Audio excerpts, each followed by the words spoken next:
Então, gente, vamos aqui para a segunda parte da nossa aula, né, que trata exatamente sobre microscopia, tá joia?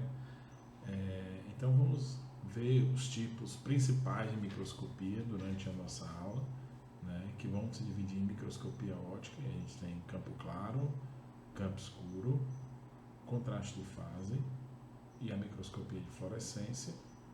E a gente tem também a microscopia eletrônica, tá? Que temos aí varredura e microscopia de transmissão. Então essas duas fotos aqui superiores são fotos, né, microfotografias de microscopia óptica. Aqui na esquerda, né, onde vocês estão vendo o cursor, a gente tem uma lâmina de sangue corada por hematoxilina e eosina, onde a gente vê as hemácias aqui, algumas células brancas do sistema de defesa do corpo, tá?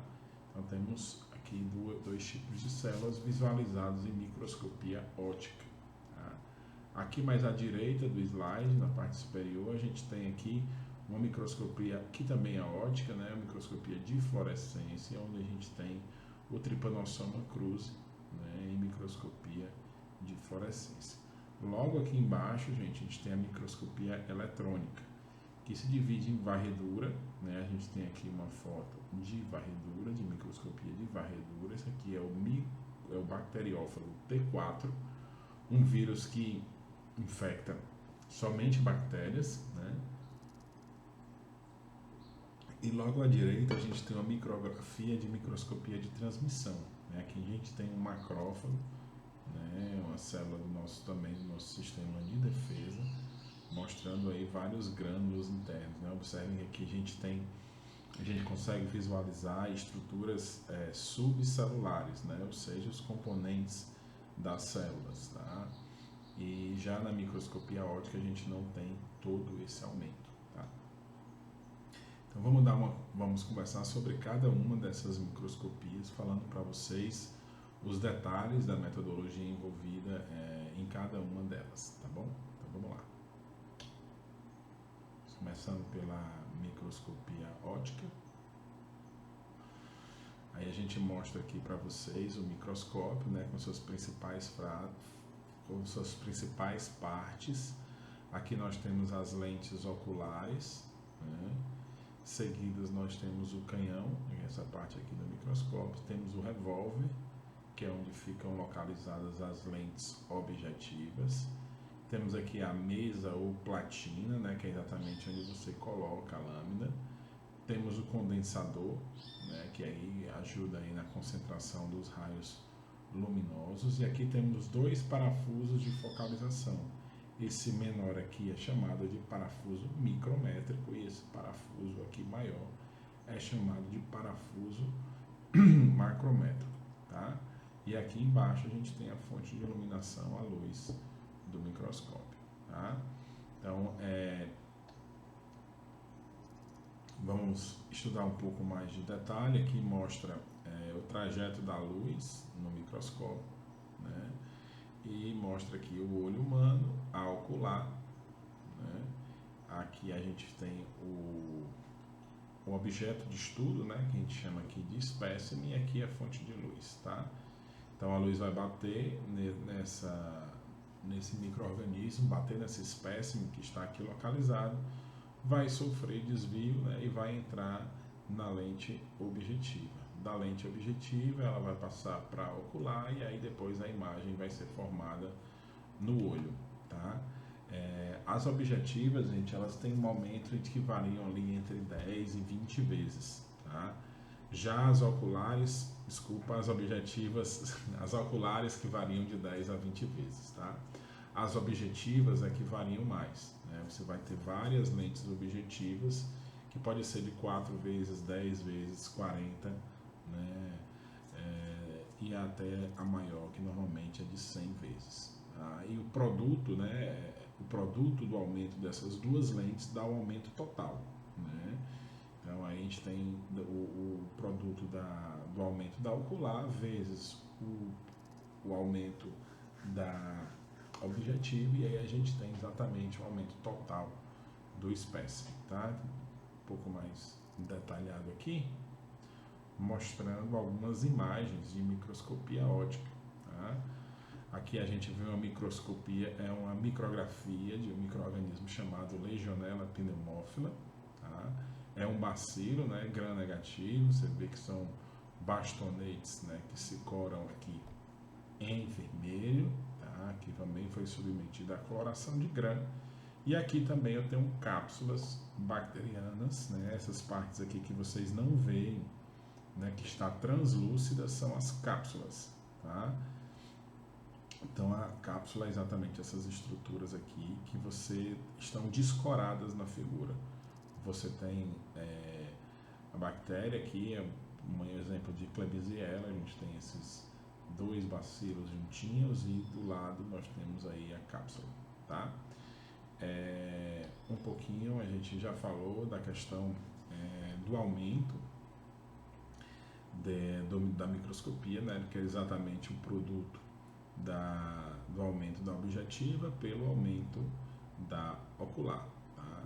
Então, como as oculares podem ser de 10 ou de 20 vezes e as objetivas chegam no máximo a 100 vezes, o aumento de um microscópio óptico, né, chega normalmente a 2.000 vezes. Tá? E existe uma coisa muito interessante que a gente vai estudar nos próximos slides, que é uma dúvida de muitos de vocês, assim, por que não tem um microscópio óptico que aumenta mais ainda? Né? Por que não é possível você simplesmente colocando lentes e lentes e lentes e lentes até conseguir um aumento gigantesco? Né? Por que isso não é possível? Gente, se não é possível porque existe uma diferença entre aumento e resolução. Né?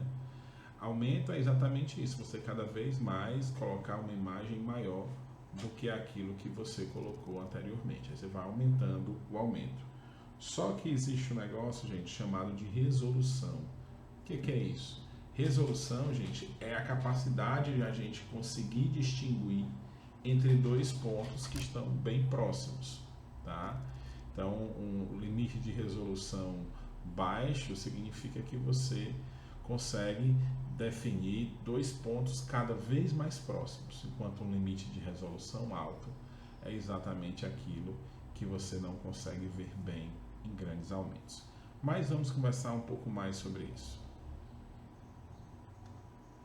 Imagine essa figura aqui, a gente tem uma micrografia de microscopia óptica, tá? Onde a gente tem vários cocos aqui, né, em cadeias, né, conhecido como arranjo de Streptococcus. De fato, é uma bactéria do gênero Streptococcus e a gente tem aqui o Streptococcus pyogenes. Observem que vocês conseguem ver os pequenos cocos, né, enfileirados, que são os que representam aí essa espécie, né, e esse gênero bacteriano. E aí vamos imaginar que você jogou várias outras lentes e conseguiu um aumento maior. Mas observem como essa figura está, você vê até os cocos um pouco maiores, mas observem que ela está como se fosse desfocada, né? Você perdeu a resolução da imagem, tá? Então, por que isso acontece em microscopia óptica? Por que a gente, quando aumenta demais, a gente não consegue manter a resolução da imagem, né? Esse problema é físico, né? Porque existe uma fórmula matemática em que a gente dá o limite de resolução. Tá? Quanto menor for o limite de resolução, mais eu consigo ver coisas maiores, com aumentos maiores. Por quê? Porque ela consegue definir entre pontos muito próximos. Tá? Olha. O limite de resolução é dado por lambda, que é o comprimento de onda, uma constante, dividido pela abertura numérica da objetiva, tá? Que depende normalmente da própria objetiva. Tá? O K é uma constante de 0,61, o lambda, como eu falei, é o comprimento de onda, e o AN, a abertura numérica, que depende da própria lente objetiva. Aqui só a formulazinha de o que é dado da abertura numérica. N seria o índice de refração no meio, θ, né, seria o ângulo entre o objeto e a objetiva. Mas é importante saber que esse número, né, normalmente é dado na própria lente, né? Depende da própria lente. E aí vamos estudar um pouquinho sobre essa fórmula, gente. Limite de resolução é lambda vezes K dividido pela abertura numérica. Tá? Então, observem, gente, que a abertura numérica, como eu falei, é típico da lente, né? Então, ó, veja, o índice de refração do meio, né, e o ângulo θ. Então, o que vai mudar de fato aqui é exatamente a questão da própria lente, da abertura dessa lente, né? Tanto é que o nome chama abertura numérica. Então, isso não é uma variável quando você tem a mesma lente. Mas veja, o limite de resolução está variando direto com o lambda. Quem é o lambda? É o comprimento de onda. Tá? E aqui eu tenho o que, gente? Um espectro eletromagnético. O que é isso? Ele mostra os diferentes comprimentos de onda das luzes, né, ou das fontes de iluminação, e onde eles estão no espectro eletromagnético. Por exemplo, observem aqui que, por exemplo, para o vermelho eu tenho 700 nanômetros. E aqui já para o violeta, né, eu tenho aqui a variação aqui de 400 nanômetros. Ultravioleta é menor do que 400 nanômetros e assim sucessivamente. Então daqui, gente, vocês já sabem que, por exemplo, quando eu diminuo o comprimento de onda, eu consigo definir melhor entre dois pontos muito próximos. Tanto é que vocês vão observar que alguns microscópios têm filtros azuis, tá? E esses filtros costumam dar uma melhor resolução da imagem, e a resposta está aqui, né? Por que a resolução fica melhor? Por que a resolução da imagem fica melhor? Fica melhor porque a resolução, o limite de resolução, depende diretamente do comprimento de onda. Quanto mais eu diminuo o comprimento de onda, mais eu consigo diferenciar entre dois pontos muito próximos. Tá? Então é exatamente por isso que usar uma cor violeta, uma cor próxima do azul, é melhor do que você usar um comprimento de onda maior lá pela onda do vermelho, tá? Ou então a própria luz composta por todos os comprimentos de onda, que seria a luz branca. Tá?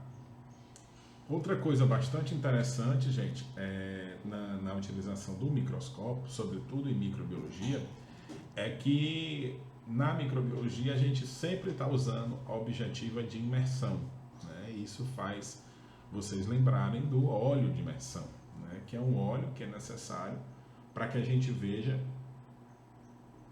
as imagens, né, com melhor nitidez ou com a resolução melhor, né? Então, para que serve esse óleo de imersão? Tá?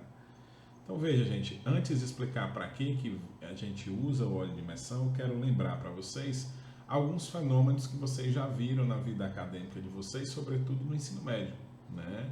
Então, vocês já devem estar familiarizados com esse tipo de imagem, né? Assim, quando a gente vê uma coisa embaixo d'água, a gente vê a imagem, mas o objeto não está no mesmo lugar em que a gente está vendo, tá? Então, aí tem aqui o pescador, né? Ele vê o peixe aqui, mas na verdade o peixe está em outro lugar. Por que isso ocorre, gente? Tem um outro exemplo, né? Outro exemplo clássico, né? Essa imagem aqui cria uma ilusão de ótica que você acha que o lápis está quebrado, o lápis está torto, mas na verdade ele não está. Aqui a gente está tratando de um fenômeno, né, chamado de refração. Tá? O que é refração? É quando a luz passa de um meio para outro com um índice de refração diferente. Quando isso ocorre, gente, a gente tem aí o desvio dos raios de luz, né? Então, quando o raio de luz vem se propagando no ar, por exemplo, e de repente ele atravessa uma interface entre o ar e a água, ele sofre desvio. Tá? E aí o que acontece? A imagem formada, ela não vai ser formada exatamente onde está esse determinado objeto. Tá? Por quê? Porque o raio vem, bate na imagem, né? Bate no objeto, o objeto reflete essa imagem de volta e essa imagem vai para fazer a formação dela dentro da nossa retina. Então, quando o raio de luz refletido, né, quando bate, imagina o sol batendo, né, num peixe, numa água clara, por que você vê o peixe? Né? Porque o raio de sol desce, né, bate naquele instrumento, naquele espécime, ilumina e ele reflete alguma cor. Aqui no caso o peixe é amarelo e verde. Então ele reflete esse amarelo e verde, e aí quando essa reflexão passa da água para o ar para formar a imagem na sua retina, ela sofre desvio. Então você vê uma imagem, mas na verdade aquele elemento não está lá. Da mesma forma a gente tem aqui o copo com lápis quebrado. Aí, gente, tirando essa parte lúdica, a gente pode ver aqui o que acontece na microscopia. Veja, o que a gente acabou de ver? O fenômeno da refração. O que é refração? O raio de luz sofre desvio quando passa de um meio para o outro, né? e com índices de refração diferentes. Então imagina que o raio de luz sai daqui da fonte de luz, né? Passa pelo condensador e não tem óleo de imersão. Então ele vem do ar para o vidro, né?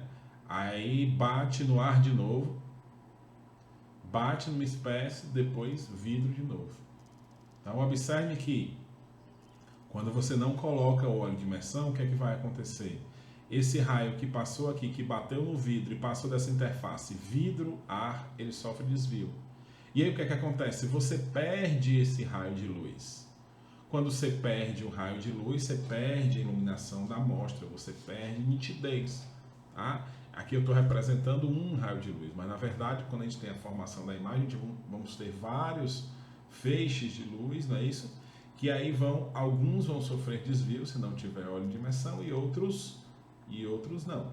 Tá? E aí você consegue ver alguma coisa, mas é uma imagem muito ruim, né? Não é uma imagem nítida, não é uma imagem com resolução boa. Por quê? Porque você perdeu raios de luz que formariam aquela imagem. Tá? Então, o que o óleo de imersão faz? O óleo de imersão, gente, ele é um líquido, né, que ele tem o mesmo índice de refração do vidro. O que quer dizer isso? Que ele não vai sofrer desvio. O raio de luz não sofre desvio quando passa do vidro para o óleo de imersão. Por quê que não sofre desvio? Porque o índice de refração é o mesmo. Tá? Então, o raio de luz vai ficar vidro, óleo de imersão, vidro de novo, né? Entrando de novo entrando na objetiva. Então, o raio de luz está passando pelo vidro, que seria a lâmina, né? Aqui seria a lâmina, então aqui é vidro. Aqui é óleo de imersão, que tem o mesmo índice de refração do vidro, então o raio não sofre desvio. Essa lente consegue pegar todos os raios, né, que vem daqui de baixo, que vem da fonte de iluminação, e aí faz uma imagem muito melhor. É por isso que a gente necessita utilizar o óleo de imersão. Tá? Se não usar, a imagem não funciona, não presta. Tá? Fica muito desfocada. E como você precisa ver, né, estruturas muito pequenas, como as bactérias, então você precisa realmente concentrar todos esses raios e não permitir que eles sofram desvio ou que saiam aí do campo de atuação da objetiva. Tá? Outra coisa para vocês observarem, né, assim, óleo de imersão só se utiliza em objetiva de imersão, tá? Porque as outras não precisam, gente. Tá? Outra coisa que vocês podem observar é que é o seguinte: se vocês olharem a abertura da lente do aumento de 100 vezes, vocês vão ver que a abertura da lente é bem pequenininha, né? Nas outras você vai ver quase toda a parte inferior da objetiva é composta por vidro, né? Então na objetiva de imersão você vai ver que ela tem uma grande parte de metal e um pequeno orifício onde a gente tem aí a entrada da luz. Então desvios para a lâmpada, desvios para objetiva de 100 atrapalham muito porque a entrada de luz da lente é muito pequena. Então qualquer desvio faz com que aquele raio não entre na objetiva e, portanto, não participe da formação da imagem. Então essa é a importância do óleo de imersão para a visualização de imagens bem nítidas, né, com resolução boa, quando você está utilizando a objetiva de imersão, tá bom?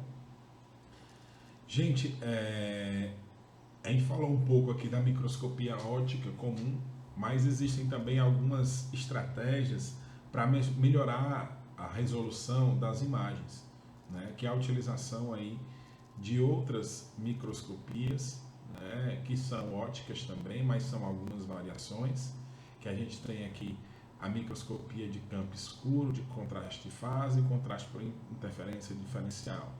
Outra maneira, gente, de melhorar o contraste das imagens, né, feitas por microscopia óptica é a utilização de corantes. Tá? Por que é melhor quando você utiliza corante para você visualizar as outras estruturas? Tá? Porque você diferencia mais entre o que você quer ver do meio circundante. Quando você quer ver uma lâmina de micro-organismo, você não quer ver o que sobrou, por exemplo, do meio de cultura. O que tem além das bactérias. Você quer ver a forma bacteriana, o arranjo bacteriano. Né? Então, você pode corar aquela bactéria, ela assume um contraste maior entre a bactéria que você quer observar e o meio circundante, e você consegue ver aquela imagem mais bonita, aquela imagem mais nítida quando comparado o que você quer ver com o meio circundante. Tá? Esse é o efeito das colorações. E a gente tem ainda a utilização da microscopia de fluorescência, que é exatamente utilizar compostos fluorescentes, né, que a gente genericamente chama de fluoróforos, né, para a visualização aí melhor do micro-organismo. Então a gente vai dar uma estudada nas principais colorações utilizadas em microbiologia. Depois a gente vai falar um pouco sobre os outros tipos de microscopia óptica, né, que variam o contraste, por isso eu botei aqui variação de contraste, que é campo escuro, contraste de fase e por interferência diferencial. E por último a gente vai falar, nessa parte, a gente vai falar aí da microscopia de fluorescência. Tá? Então vamos lá. As colorações, gente, aqui uma figurinha lúdica, mas as colorações, elas são classificadas de acordo com o número de corantes que você utiliza, principalmente, e se você vai ver a bactéria ou estruturas, né, que em geral a gente chama de estruturas subcelulares, ou seja, que são menores que uma célula. Tá? Então, quando a gente utiliza apenas um corante, a gente diz que aquela coloração é uma coloração simples. Quando a gente usa mais de um corante, a gente chama a coloração de composta, tá? Já que utiliza mais de um corante.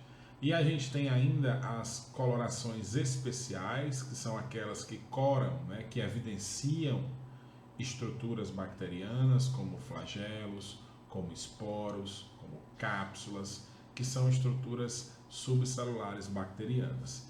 E a gente tem ainda uma subclassificação que é chamada de coloração negativa. O que é isso? É quando o que você quer ver não está corado, né? Então, tudo que você não quer ver, ou seja, você não quer observar, tem alguma cor. Mas aquilo em que você quer ver está sem coloração, ou seja, está translúcido. Então, você vê uma parte bem luminosa naquele ponto em que você deseja ver a sua estrutura bacteriana, tá? Então vamos conversar um pouquinho sobre cada uma, começando aqui pelas colorações simples. Então aqui eu tenho uma coloração de azul de algodão, tá? Que é uma coloração muito utilizada para corar fungos. Vocês viram lá na primeira aula prática, né? Vocês observaram alguns fungos filamentosos, né? Que aqui é o caso, é um penicílio, né? E você observa aqui os esporos, né, desse penicílio, assim como as hifas, né, que são essas estruturas tubulares aqui que eu estou passando o cursor em cima. Tá? E aqui são estruturas, né, ligadas à proliferação dos fungos, que são exatamente aqui os exosporos fúngicos ou os esporos fúngicos. Tá? Então, coloração simples, que é simplesmente corar com azul de algodão, e aqui a gente tem um exemplo de um penicílio corado aí com o azul de algodão. Então, um corante só coloração simples. Depois a gente tem aqui, gente, um tripanossoma, né? Tripanossoma SP, né? Corado por Genza, né? Esses aqui são hemácias, tá, gente? E aqui, essas maiores aqui são hemácias, e aqui eu tenho os tripanossomas, tá? Então aqui eu não sei qual é a espécie, então eu represento só como tripanossoma em itálico e SP para simbolizar a espécie sem itálico. Eu tenho aqui também uma coloração simples, já que utiliza apenas um corante. Aqui eu tenho leveduras, né? Vocês observaram lá na prática, mas vocês observaram leveduras coradas por grã. Mas aqui eu tenho leveduras coradas com azul de metileno. Como eu empreguei só um corante, você tem aí a coloração sendo classificada como coloração simples, tá? Então aqui você observa o formato da levedura, né? Observa, né, se você for comparar com algumas lâminas que a gente viu aqui nessa aula mesmo de bactérias, você vai ver que a levedura, né, é um fungo, então ela tem núcleo definido, ela tem uma estrutura maior do que as bactérias, por isso vocês observam aqui estruturas ovais, né, que são característicos das leveduras.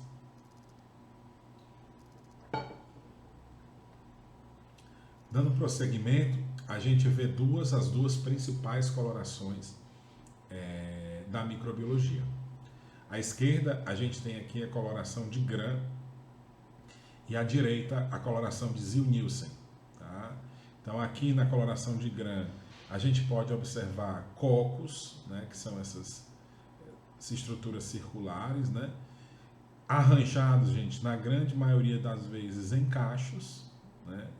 Veja, observem que esses cocos estão organizados, a grande maioria em cachos. E eu observo também bacilos gram-negativos, que estão em sua maioria isolados. Tá?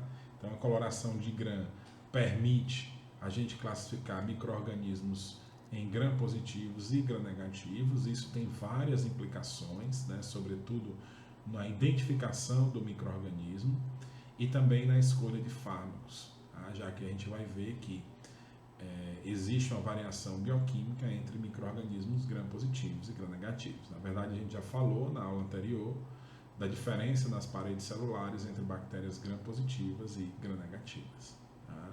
Além dessas diferenças, elas carregam outras características que estão ligadas aí à evolução dessas bactérias. Tá? Então, as gram-negativas são mais próximas evolutivamente do que quando compara uma gram-positiva com uma gram-negativa. Do lado direito, a gente tem a coloração de Ziehl-Neelsen, que é usada principalmente para a visualização de bactérias do gênero Mycobacterium, né? A gente tem aqui os bacilos, tá? Que representam aí bactérias do gênero Mycobacterium. E aqui em azul a gente tem células eucarióticas, né? Provavelmente aqui células de defesa, tá? Obviamente isso aqui é uma lâmina de escarro, né? E aí a gente tem aí a presença de micobactérias, tá? Então a gente vai conversar um pouquinho sobre a coloração de grã, em seguida a gente conversa um pouco sobre a coloração de Ziehl-Neelsen, tá? Como eu falei, as duas principais colorações empregadas em microbiologia. Então, começando pela coloração de grã, né? Foi uma coloração desenvolvida por Christian Gram, que facilitou muito aí a utilização e a visualização e classificação dos micro-organismos. E é uma coloração utilizada até hoje. Né? Hoje, no início da identificação de um micro-organismo, primeiro a gente vê se ele é gram-positivo ou gram-negativo, que isso vai nos dar várias pistas sobre qual micro-organismo a gente está olhando, pesquisando, tá? E também vai ser importante para a decisão de que outros testes eu vou ter que fazer para identificar o micro-organismo. Tá? Então, a coloração de grã emprega 2 corantes, né? Por isso ela é uma coloração composta. Tá? E esses corantes são corantes básicos, isso quer dizer que eles se ligam a estruturas ácidas presentes nos micro-organismos. Essa coloração ela permite a gente classificar os micro-organismos em dois grandes grupos, que são exatamente os micro-organismos gram-positivos e os gram-negativos. E essa diferença, gente, né, no comportamento após a coloração de gram, está ligada a quê? Está ligada a diferenças na parede celular, como a gente falou na aula anterior, entre bactérias gram-positivas e gram-negativas. Mais uma vez aqui para vocês, né, gente? Mostrando que bactérias gram-positivas possuem uma parede celular com o peptidoglicano espesso, ou seja, com várias camadas de peptidoglicano, ao passo que as bactérias gram-negativas possuem apenas poucas camadas de peptidoglicano. Outra coisa que dá para vocês observarem aqui, gente, é que o espaço periplasmático das gram-positivas e gram-negativas também é diferente, né? Então, nas gram-negativas tem um espaço periplasmático bem maior do que nas gram-positivas. Outra coisa que a gente observa, gente, é que nas gram-negativas a gente tem uma que a gente chama de membrana externa ou camada de LPS, tá? Então, essa camada de LPS que tem constituição semelhante, né, a membrana citoplasmática, é uma camada que você não encontra nas gram-positivas, tá? A gente vê que isso aqui é um canal, são as porinas, tá? Então são proteínas que têm a função de transporte aqui nas bactérias gram-negativas, e vocês vão ver que essas porinas, né, são proteínas que têm essa característica de poro, né, que tem a função de deixar passar algumas moléculas, vão ter muita importância quando a gente for falar de fármacos, né? De fármacos, principalmente fármacos antimicrobianos, tá? Então você não observa esse tipo de estrutura nas gram-positivas, tá? Então, dando prosseguimento, a gente vai estudar agora a coloração em si, como dá cada passo, o que é que acontece em cada um desses passos. Aqui, né, mais exemplos de coloração de gram. A gente tem aqui um vibrião gram-negativo, né, vibrião é um bacilo curvo, tá? Aqui a gente tem picocos gram-positivos, né, aqui eles já mais juntos, mas aqui isolados. E aqui eu tenho bastonetes, né, ou bacilos gram-positivos, né, por isso corados aí em violeta, né, ou azul. Então aqui a gente tem vibriões, né? Vibriões gram-negativos. O que são vibriões? São bacilos curvos. Tá? A gente tem cocos, também gram-positivos, aqui tem mais, ó. E tem também bacilos gram-positivos. Tá? Aqui mais cocos, né? Gram-positivos, aqui já arranjados em caixas, e alguns bacilos, aqui no caso, bacilos gram-negativos. Então, isso aqui são imagens típicas de lâminas coradas por gram, tá? Então vamos ver um pouquinho da coloração de gram agora, passo a passo, para a gente ver para que serve, né? Para que utiliza e como esses corantes interagem,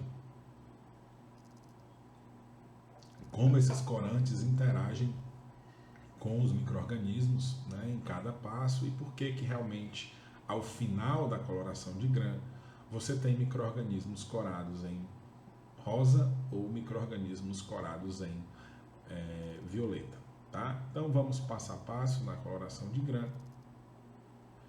A gente tem o primeiro passo da coloração de gram, que é o cristal violeta, tá? Adição de cristal violeta. Então, quando você adiciona o cristal violeta, você cora indistintamente as bactérias gram-positivas e gram-negativas, tá? E aí, depois do cristal violeta, você vai botar uma segunda substância, que não é um corante, né, que é exatamente o Lugol. Tá? O Lugol, gente, é uma solução de iodeto de potássio, de Ki, certo? E iodo também, 2, certo? Qual é que é a ideia? Essa substância, gente, o iodo, ela funciona como mordente. Mordente é qualquer substância capaz de intensificar uma coloração. Quimicamente, o que acontece é que cada molécula de iodo consegue se complexar com 4 moléculas de cristal violeta. Tá? Então, assim, ela deixa a molécula do corante maior.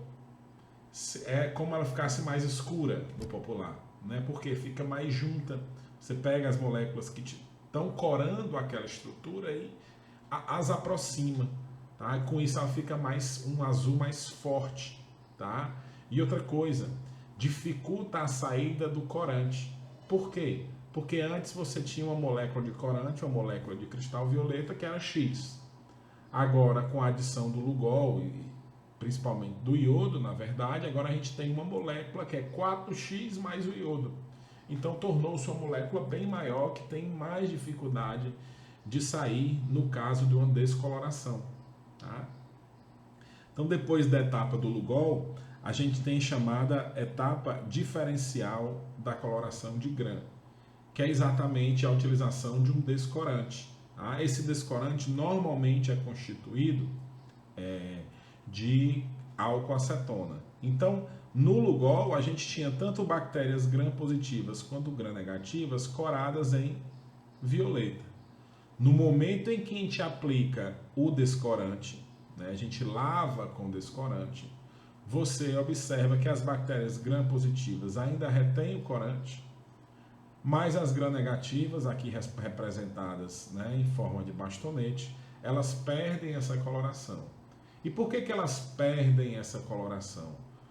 Porque elas têm uma camada de peptidoglicano, que a gente viu, bem fininha, bem delgada. E aí, quando eu coloco o álcool acetona, é mais fácil remover o corante das gram-negativas do que das gram-positivas, porque a barreira de peptidoglicano das gram-positivas é bem mais espessa do que das gram-negativas. E aí você consegue o que? Remover o corante das gram-negativas e as gram-positivas ainda se mantêm coradas, tá?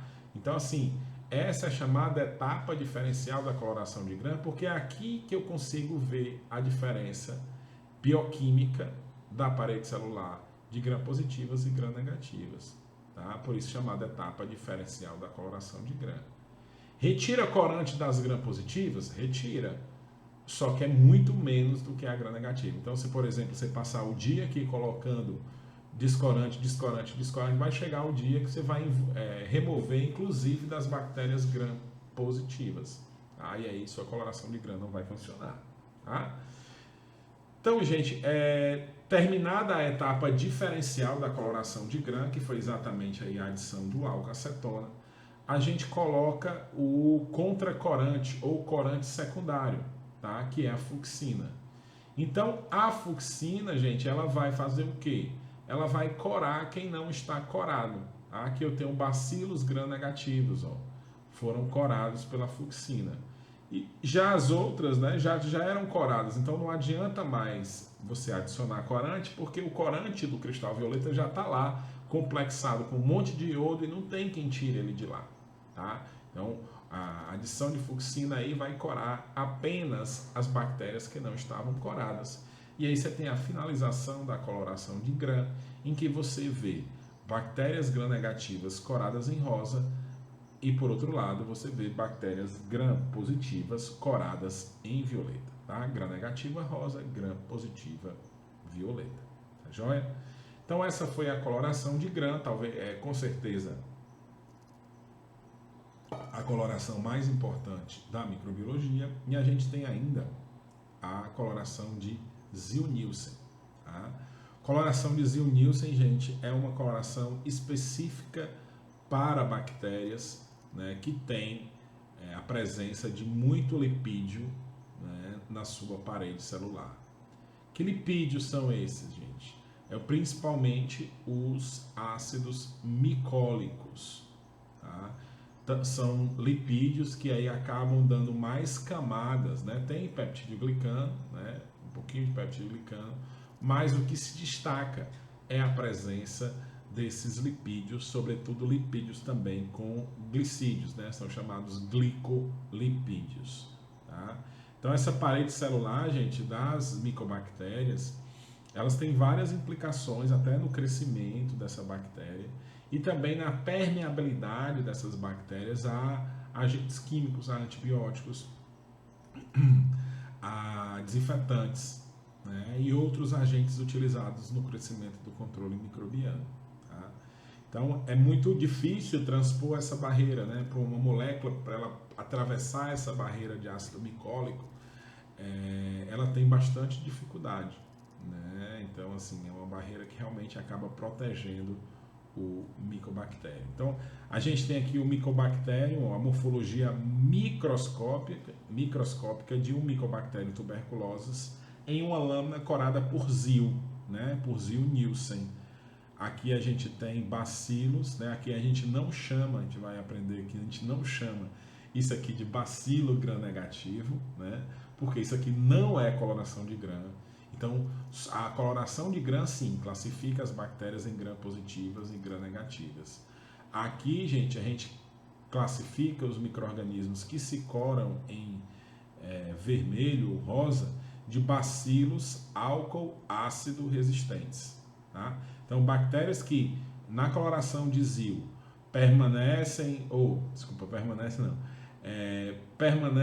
podemos dizer assim, permanecem vermelhas ou rosas, elas são chamadas de bactérias álcool ácido resistentes, tá?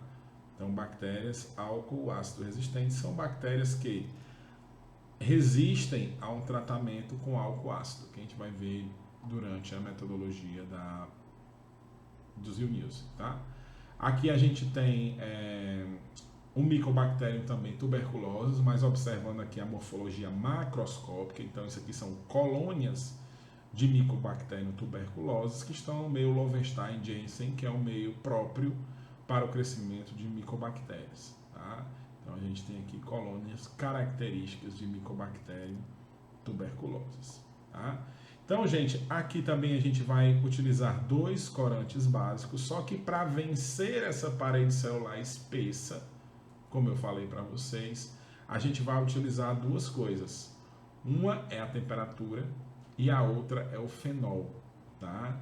Então, você tem uma membrana glicídica, quando você você quer aumentar, você quer diminuir, na verdade, a viscosidade, deixar mais fluido um lipídio, o que você faz? Você aquece, né? Basta lembrar, se você inventar de colocar, por exemplo, um óleo na geladeira, você vai ver que ele solidifica, tá?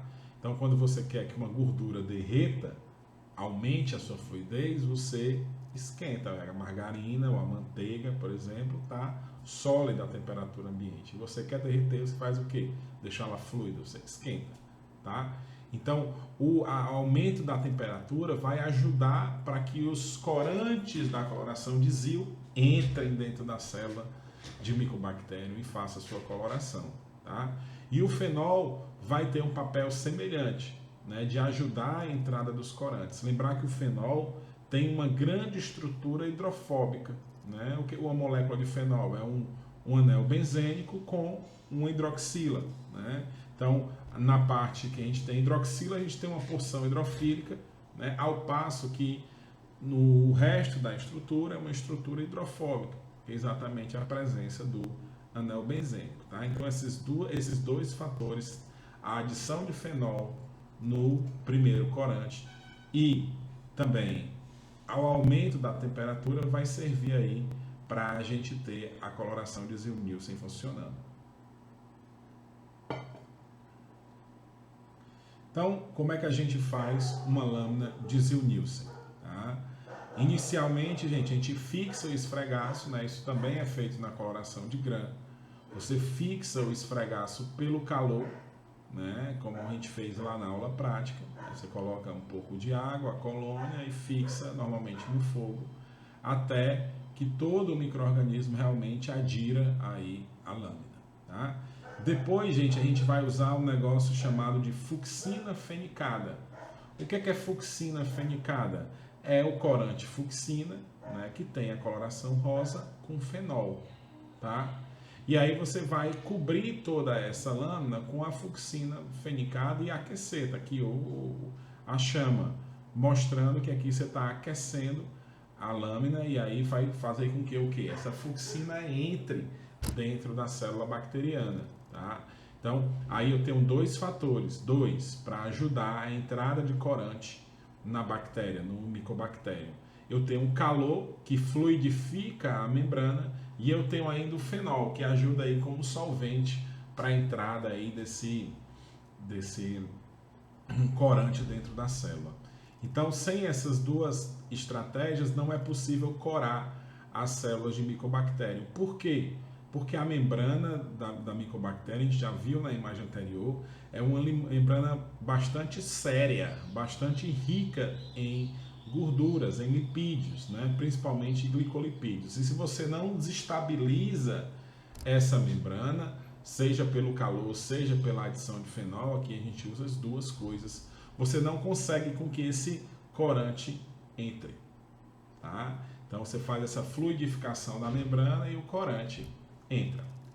E aí esse corante, a fucsina fenicada, acaba corando tudo que está ao redor, os micobactérios e também outras bactérias ou outras estruturas que estejam lá dentro. E depois você usa a chamada aqui seria a etapa diferencial da coloração de ZIL, que é exatamente você utilizar uma mistura de álcool ácido. E essa mistura, gente, vai exatamente descorar todas as células, à exceção de quem? Do Mycobacterium tuberculosis. Do gênero Mycobacterium. Por que não descora, gente? Exatamente pela baixa permeabilidade das membranas desse gênero bacteriano, tá? Então, assim, a aplicação de álcool ácido consegue remover a fucsina fenicada de todas as células, à exceção de quem?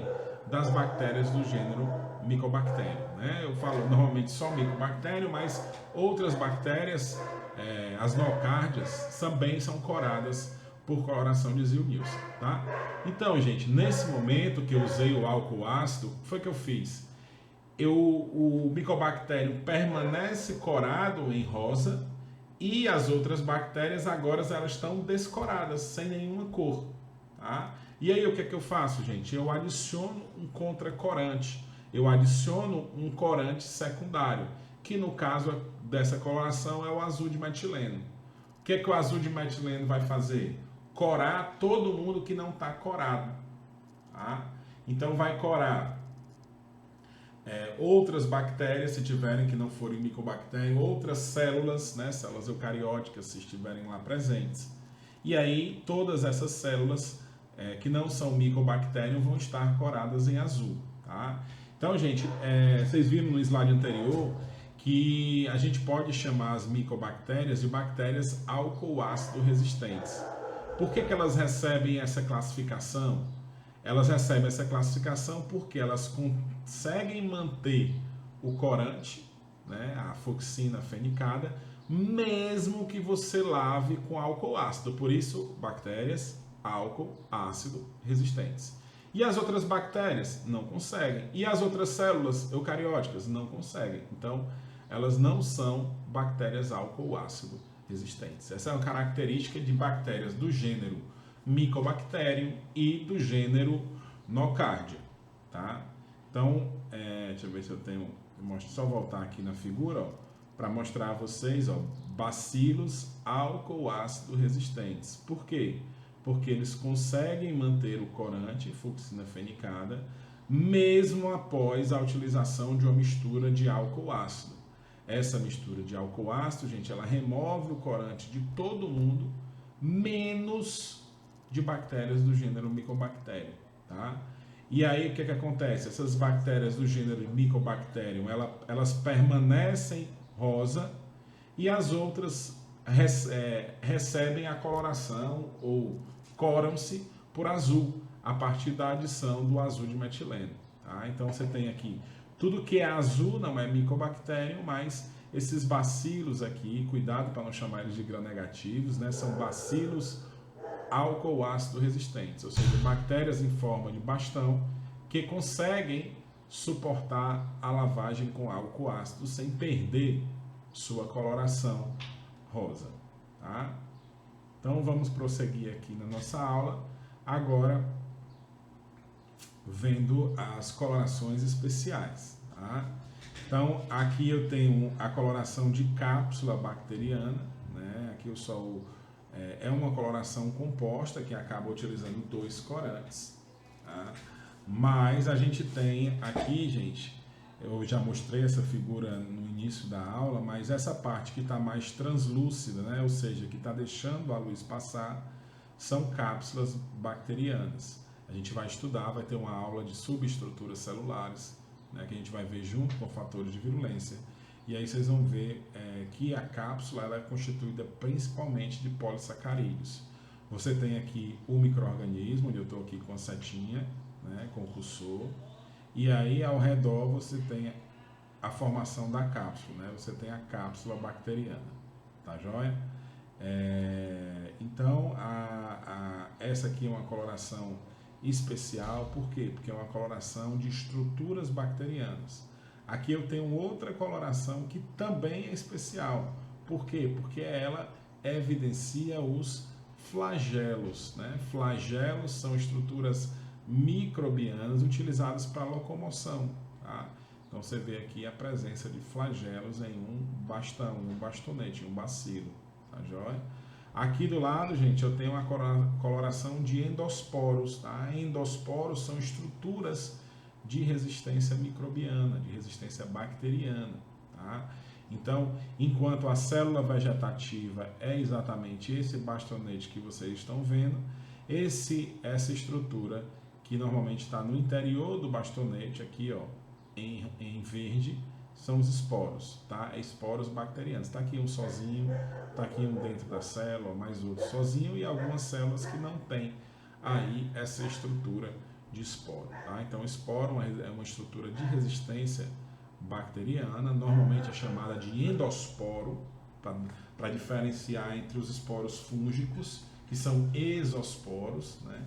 Por que endosporos? Porque é formada dentro da célula bacteriana. Nos fungos, ao contrário, ele é formado em estruturas que estão fora da célula fúngica, tá? Então, quando você escutar esse nome endosporo, você já sabe que é de bactéria, tá? E já os fungos, a gente tem os esporos ou exosporos, tá?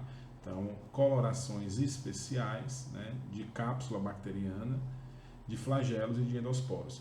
A coloração de cápsula, gente, além de ser uma coloração que a gente chama de especial, porque cora estruturas bacterianas, a gente também pode classificá-la como coloração negativa, tá?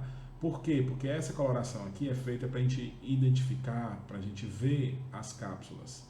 E para ver essas cápsulas, gente, a gente executa essa coloração e tudo que está translúcido aqui representa as cápsulas, tá? Então, ao redor dos micro-organismos, os micro-organismos são esses que estão no centro, a gente tem aí a evidenciação da cápsula. Por quê? Porque a cápsula ela não consegue manter o corante depois da lavagem. E aí, como ela não consegue manter, ela fica translúcida. Aí, quando eu ilumino, né, na microscopia óptica, você consegue ver aquela estrutura ao redor das bactérias, que são exatamente as cápsulas, tá? Então, gente, a gente falou um pouquinho ali das colorações, né, que são estratégias para que a gente aumente o contraste, né, entre o que a gente quer observar e o que é o meio circundante. Quando a gente aumenta esse contraste, a gente consegue ter uma melhor resolução do microscópio, a gente consegue obter imagens mais nítidas, certo? Mas existem outras estratégias que também permitem o aumento aí da resolução e da nitidez das imagens geradas, tá?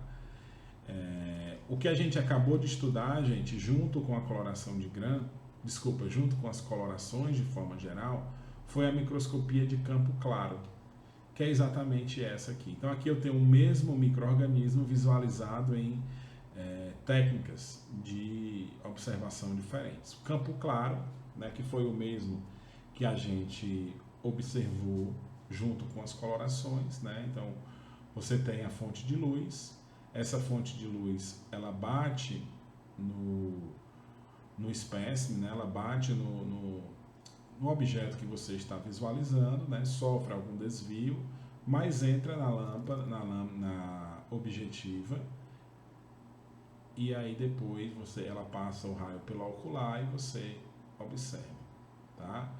Então, a gente tem a microscopia, gente, de campo escuro, né, que é diferente da microscopia de campo claro. Vocês observem que aqui na de campo claro, todos os raios entram, né?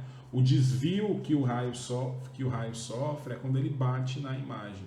Então todos os raios entram raios que desviam, que não desviam. Por isso que toda essa área aqui, toda essa área fora do micro-organismo é iluminada, né? Por quê? Porque a luz veio, bateu no meio circundante, sofre um pouquinho de desvio e continua. Agora veja o que é que nós temos na microscopia de campo escuro. A gente tem o que, gente? Um anel opaco, um disco opaco, que não permite que os raios de luz batam perpendicularmente na espécie, no que você está observando. Então, observem que na microscopia de campo escuro, os raios eles incidem obliquamente, tá? Eles não incidem assim, eles incidem de lado, tá? E aí o que é que acontece, gente? Esses raios que incidem obliquamente aqui no objeto. Quando ele bate no objeto, ele sofre refração e entra dentro da lâmpada, entra dentro da objetiva e vai te gerar uma imagem. Agora, quando esse mesmo raio, ao invés de incidir sobre a espécime, ele incide sobre o meio circundante, ele não sofre desvio. Aí quando ele não sofre desvio, esses raios aqui em vermelho, gente, eles passam direto. E aí eles não entram na composição da imagem. Então vocês observem que todo o meio circundante aqui não foi iluminado. Então fica tudo escuro, porque não chegou nenhum raio de luz dentro da objetiva que houvesse passado pelo meio circundante.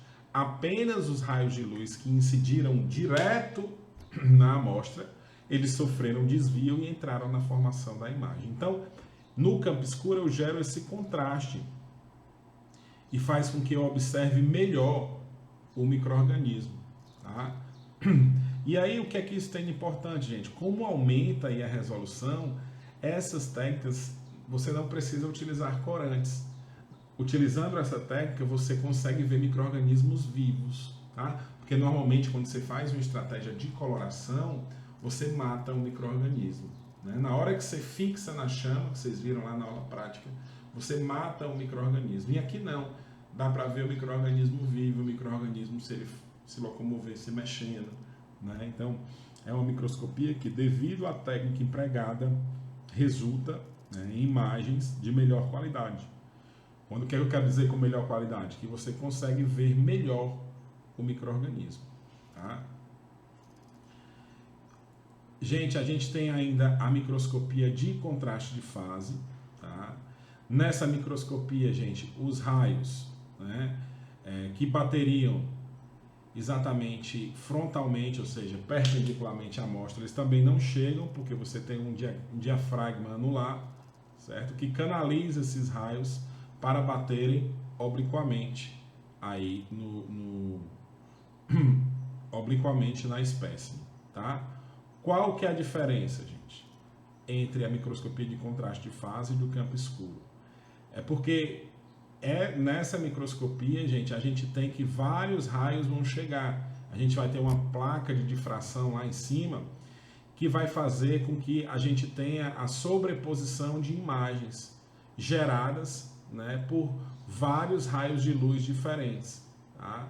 Então, diferente lá embora a gente tenha obliquamente só os raios entrando, eu ainda aproveito aqui alguns raios que difrataram de forma diferente, né? Então você observa um certo detalhe aqui, sobretudo na membrana, né? Observa que você não vê isso aqui no campo escuro, né? Então ela aproveita várias fases, né, de iluminação, pegando vários comprimentos de onda e formando uma imagem, né, já com a sobreposição dessas imagens, né, que isso é possível através dessa placa de difração que a gente tem aqui em cima e não tem nas lentes, na microscopia de campo escuro, né? Então aqui ela ainda consegue reaproveitar esses raios que são desviados, né? Então desviados em várias fases, e aí você consegue fazer uma imagem ainda melhor do que a de campo escuro, né? Com um detalhe ainda maior para estruturas menores, né? Então isso foi só para dar aí para vocês algumas explicações sobre as microscopias de campo escuro e de contraste de fase. A gente tem ainda, gente, a microscopia de contraste por contraste diferencial de fase, né? O que é isso, gente? A diferença dela para o contraste de fase comum é que ela acaba fazendo, gente, vários raios de luz com diferentes comprimentos de onda. E aí, o que vai acontecer? Lá em cima no microscópio, ele vai combinar todos esses comprimentos de ondas para fazer uma imagem tridimensional. É como se tivesse várias imagens, uma em cima da outra. E aí você dá esse efeito 3D, né? Esse efeito tridimensional nas imagens, né? Aqui eu tenho uma imagem aqui do lado direito, vocês estão vendo o cursor, mostrando que você ainda consegue ver mais estruturas e aí aparece com colorações diferentes, além de ter esse efeito de profundidade, né? Esse efeito tridimensional. Muitas vezes você pode montar também essa imagem, né, num computador, né? Você obtém vários comprimentos de onda fora de fase, né? E depois você combina esses comprimentos de onda, esses feixes, formando uma imagem com estrutura tridimensional. Então essa é uma microscopia de contraste, mas por contraste diferencial de fase, tá? Ela é um pouco mais, digamos assim, evoluída do que a de contraste de fase comum, tá? Mas também é a microscopia de contraste de fase. Na sequência, gente, a gente tem uma outra maneira de visualizar melhor os micro-organismos, tá? Então, existem alguns micro-organismos que são fluorescentes por natureza. O que é fluorescente, né, por natureza? É a capacidade de você receber a luz em um determinado comprimento de onda e emiti-la na faixa do visível, tá?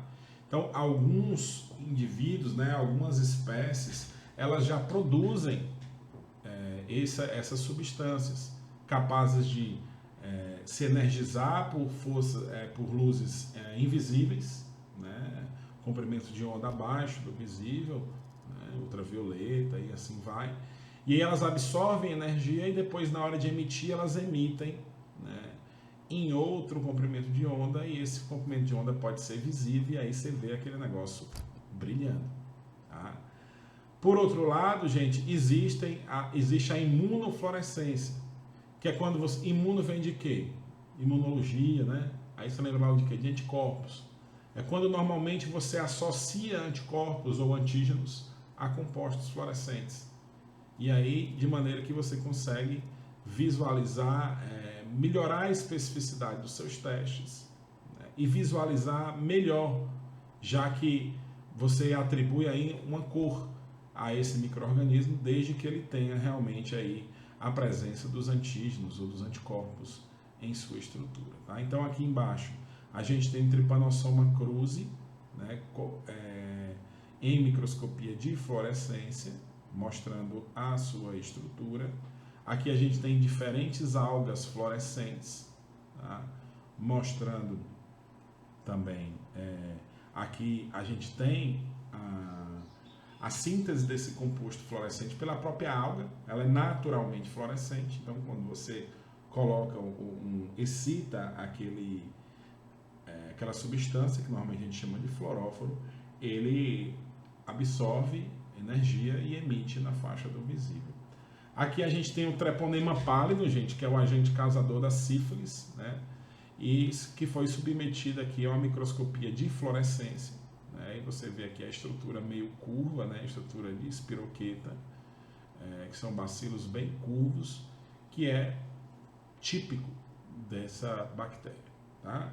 Então, vê mais um pouquinho aqui. Aqui a gente tem um microscópio de fluorescência, tá, gente? Aqui é a fonte que gera normalmente luz ultravioleta. Essa luz ultravioleta excita o fluoróforo. E eu uso alguns filtros aqui para detectar a fluorescência azul. Agora eu quero ver só a fluorescência azul. Aí você gira o filtro, bota no filtro azul. Aí você gira de novo, bota no filtro amarelo quando você estiver vendo mais de um filtro. Então, como é isso? A gente tem aqui dois tipos de imunofluorescência. Imunofluorescência direta, quando você detecta o antígeno, né? Você pega uma lâmina, faz uma lâmina, por exemplo, de treponema, né? Que você nem suspeita que seja treponema, né? Uma cultura aí que você retira, né? Uma secreção, por exemplo, da uretra, uma secreção uretral. Você vai fazer uma lâmina, fixar, né? Direitinho. E aí depois você vai usar anticorpos contra treponema conjugados a um fluoróforo, que eu represento aqui por essa bolinha aqui verde. E aí você vai lavar e observar o microscópio. Se você observar a coloração verde, característica desse fluoróforo, você vê o formatozinho que a gente viu na imagem anterior aqui, ó, de um treponema, por exemplo, verde, né? Porque esse fluoróforo era verde, ou seja, emite na faixa do verde. E aí você tem que o rapaz realmente tinha antígenos de treponema, tem uma infecção ativa por treponema pálido. Tá?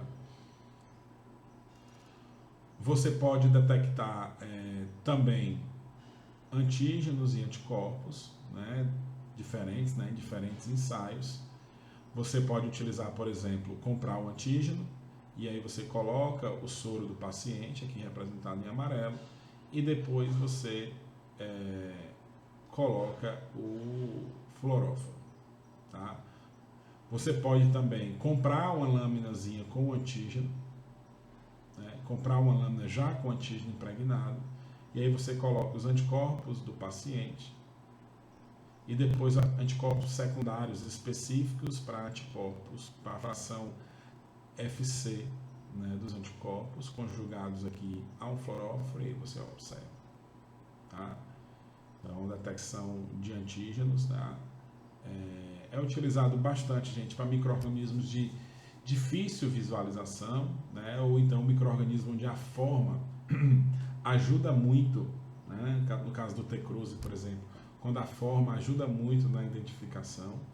Ele traz, né, para você uma maior especificidade, uma vez que aqui você está se aproveitando da relação antígeno-anticorpo, que, como vocês sabem, é muito específica, tá? E tem um efeito diagnóstico, né, gente? É como se fosse um teste rápido, é como se fosse qualquer tipo de prova imunológica, que tem bastante sensibilidade e especificidade. Eu não vou me ater muito aqui à microscopia de fluorescência, uma vez que vocês já viram nela no módulo de genética, tá joia?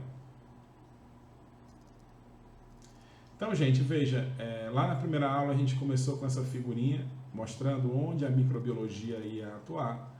A gente tem aqui o olho humano, o que a gente acabou de estudar, que é a microscopia óptica, e agora a gente vai para um plano que está entre 100 nanômetros e 0,1 nanômetro, que é exatamente onde se insere a microscopia eletrônica. Tá? Então a gente vai estudar um pouquinho agora de microscopia eletrônica. Então, gente, lembrando, né, que a gente conversou lá na microscopia óptica, de que a resolução ela estava exatamente ligada ao comprimento de onda da fonte de iluminação. De o que você usava para iluminar a sua espécime? O que você usava para iluminar aquela sua estrutura? Tá? Então veja, aqui é o espectro eletromagnético que a gente já viu em outro slide. E só lembrando aqui, ó, comprimento de onda e limite de resolução. Gente, a microscopia eletrônica, ao invés de usar a luz convencional, como a gente utiliza feixe de elétrons, tá?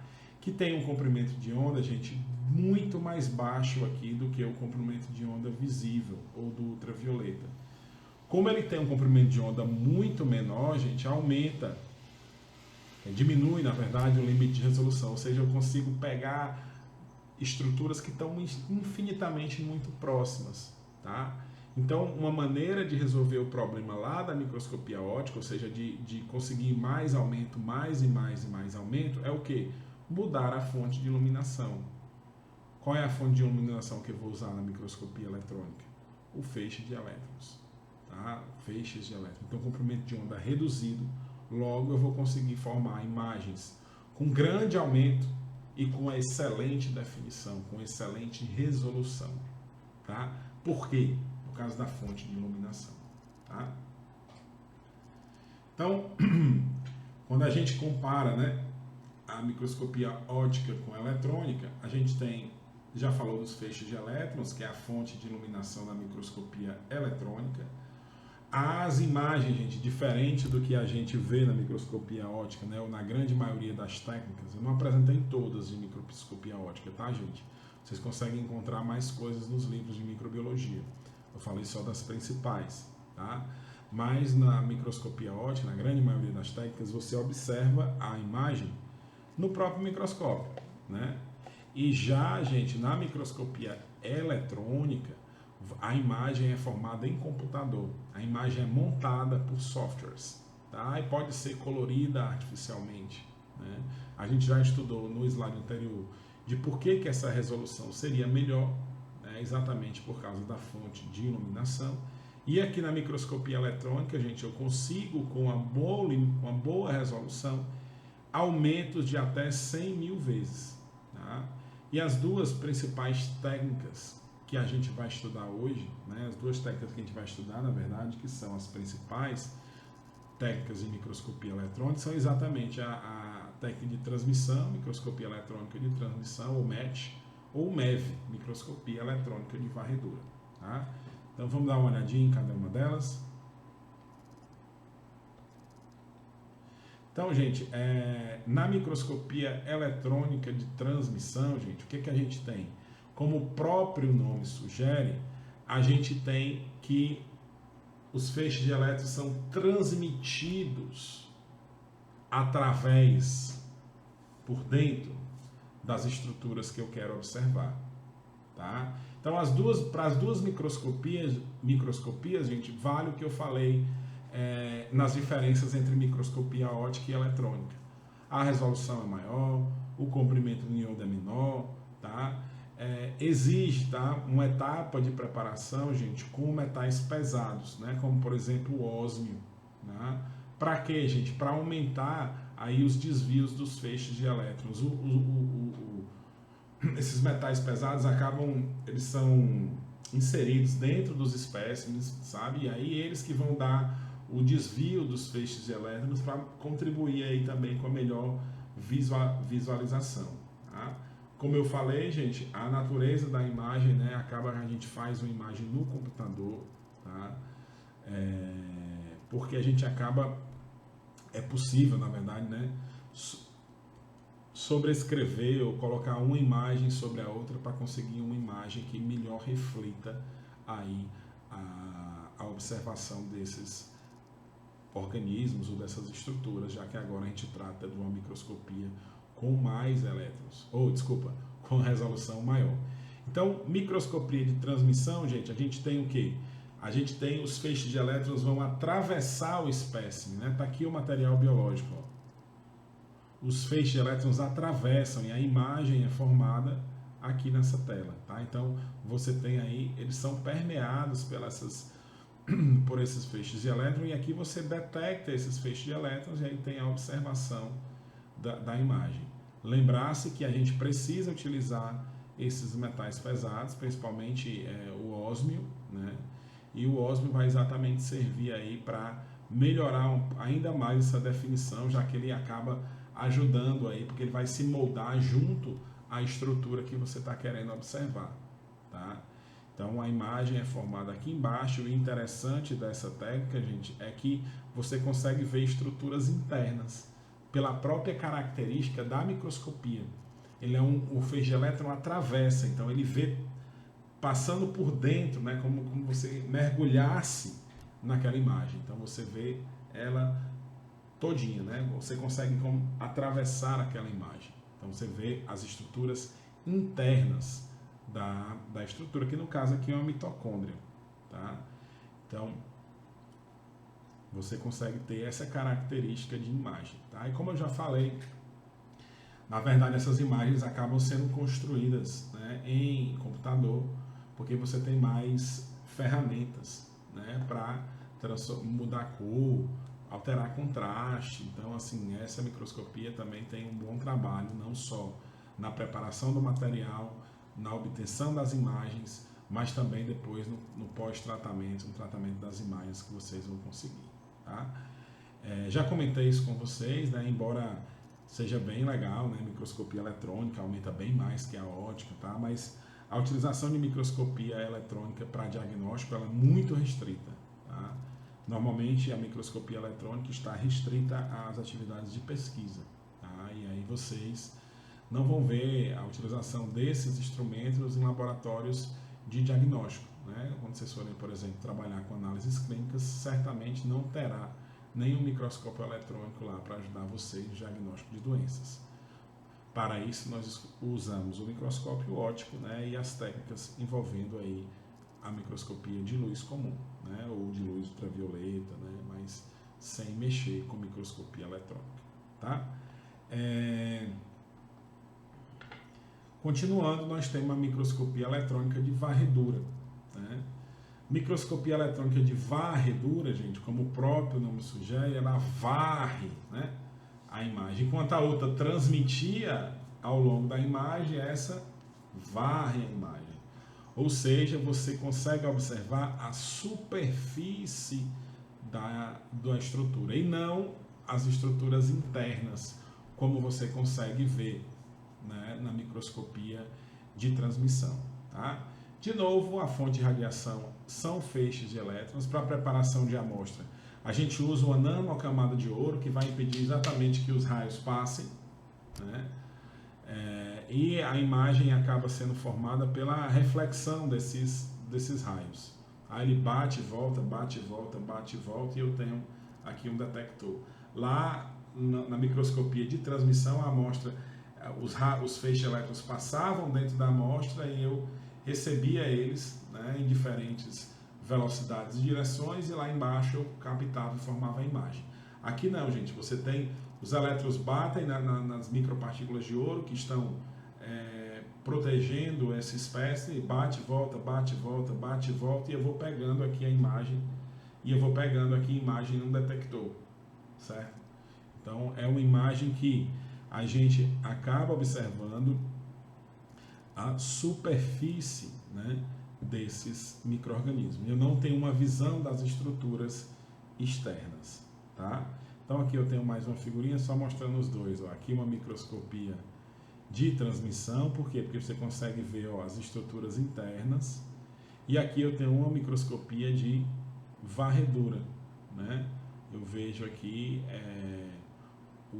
as estruturas externas dos micro-organismos. Enquanto aqui eu tenho microscopia de transmissão, porque dá para ver as internas, aqui eu vejo a superfície, que é uma característica da microscopia de varredura. Tá joia, gente? Muito obrigado, um grande abraço aí para todos vocês.